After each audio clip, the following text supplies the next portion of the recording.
Sunday, December 10, second Sunday of the month, December. It's 5:25 time check.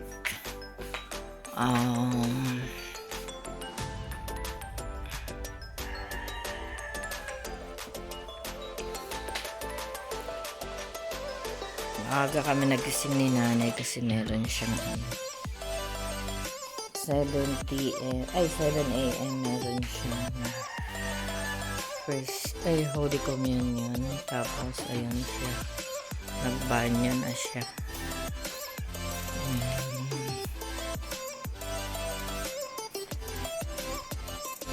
Kasi ano siya, parang tamad-tamarin na siya ngayong maligo. Kaya kailangan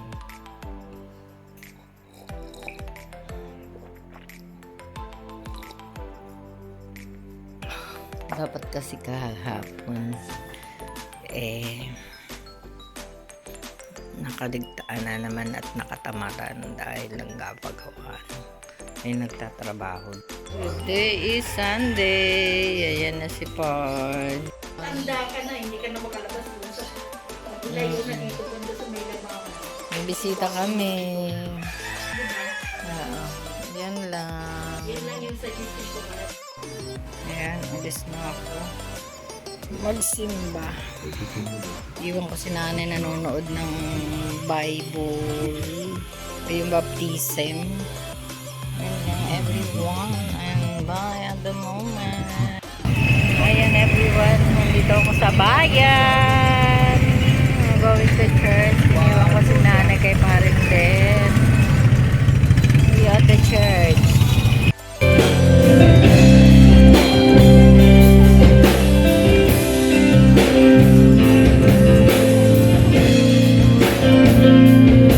May mga problemang nauulit. Hindi ka natuto eh. As a teacher, uulitin ko yung lesson kasi yung estudyante bumagsak. Lahat sila bumagsak eh. Ay, gagawin ko, reteach. Reteach. Remedial. Remedial. At pag nagre-remedial ka, hindi madali. Bakit? Kasi kung ikaw yung mag-aaral, teka, tinuro mo na yan, sir eh. Amen? Ano ka naman sabihin natin, teka Lord, nataanan ko na to. Baka pwede iba naman. Wow, ah. Tinuruan pa natin si Lord kung anong problema dapat niyang ibigay, ha? Amen? Remember that strength comes from resistance. Bakit lumalakas ka? Kasi nagbubuhat ka. Yung dating 5 kilo, nahirap. Ayan everyone, wow, may palumpia kami tapos may lukban. Dinner namin, ayan, may bisita ulit kami.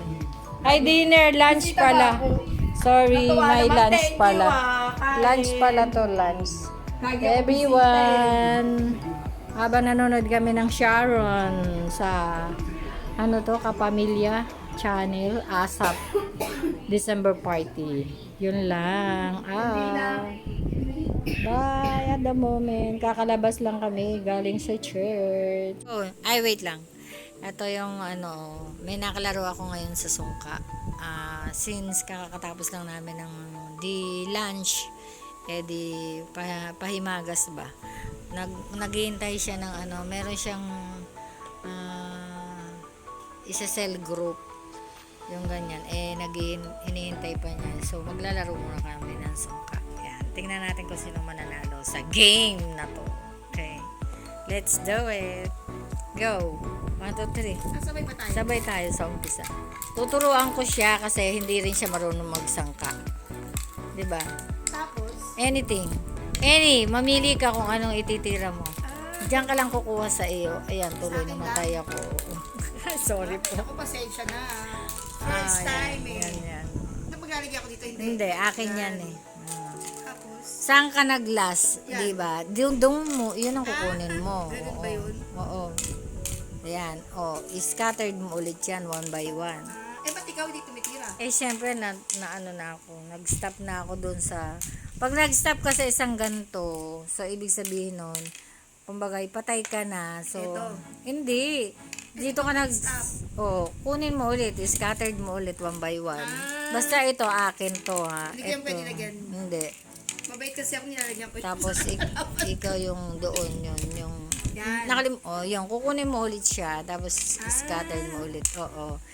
Hanggang sa ma-touchdown ka sa walang lagay. Ayun. Pag walang laman, ibig sabihin, it's my turn. Aantay mo ako matalo. Oo, ganun lang yun.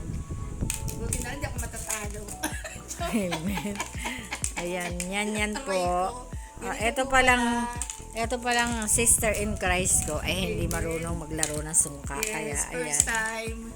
Oh. So, dun sa mga hindi marunong maglaro ng sungka, Ganyan ako. kainin mo siya. Tapos, And then, ilalagay mo lang siya dyan sa iyong balon. Balon, I don't remember kung anong tawag nun eh. Kasi, una akong natutong maglaro nito sa lola ko. Sa lola ko, meron doong malaking sungkaan na hindi pa basta natural lang yung sungka nila doon. And then, ewan ko kung anong shell ba yung ginagamit ba namin o bato. Yung ganyan. Basta, ang nagturo nun sa akin is mga pinsan ko rin. Sa Atimonan, Quezon, kasi nga, ever since, maliit pa, kumbaga maliliit pa kami, sinananay ko, talagang meron ng family reunion. Every end of, yung, parang Thanksgiving nila yon na end of the month, end of the year, December, no? 30. Yun, luluwas na kami doon, 28 or 29. Basta almost 1 week kami doon hanggang New Year yun. Tapos yun, ito yung ginagawa. Lahat ng mga laro ng mga ganito, wala akong alam except nung maliban sa pag pumupunta kami doon na yung mga pinsan ko talaga nagtuturo sa amin. Even yung paglalaro ng mga baraha, yung game sa baraha na hindi naman sugal. Walang tinuro yung mga pinsan ko na tong-it. Yung mga unggoy-ungguyan, yung mga ganyan, yung pares-pares, oo, yung mga ganyan. Yun lang yung ko. Kaya, kasi sa amin, parang nung buhay, yung maliliit pa kami, buhay pa ang tatay ko, bawal maglaro ng baraha. Dahil sa pagkakaalam niya, ang paglalaro ng baraha ay sugal. Pag umawa ka ng baraha, ibig sabihin sugal. Yan ganyan. Good afternoon. Ay hindi, good evening na pala. It's already 7 o'clock. Oh, may lumpia ang dinner. Si nanay, ayan. Kasi ayaw niya kumain ng kanin. Ang ulam ay hindi niya kaya.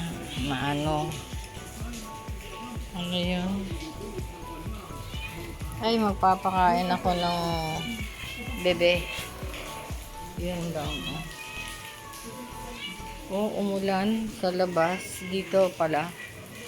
It's raining, oh. Raining over the rain. Buti hindi ako natuloy. Dapat pumunta akong Alpha Mart. Sasabay ako kay Sister Claudette. May ambon na. So, dito na lang ako sa tapat bumili ng battery. Gagamitin sa remote ni nanay. Tapos, pinadala ko na lang kay Sister Claudette yung isang payong. Kaya ayun. Kaya pala super init kanina. As in, grabe. 'Di ba? So, si Bebe, nagugutom na si Bebe. Mag-dinner ka na. Okay lang, dinner. Dinner in the rocks. Kailangan ko dito ng isang parol.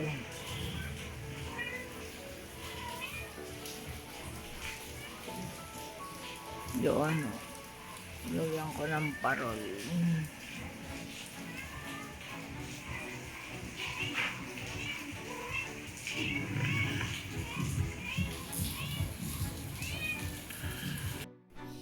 Ito na si nanay. Tingnan mo. Bubuhay ng TV dito sa kwarto niya.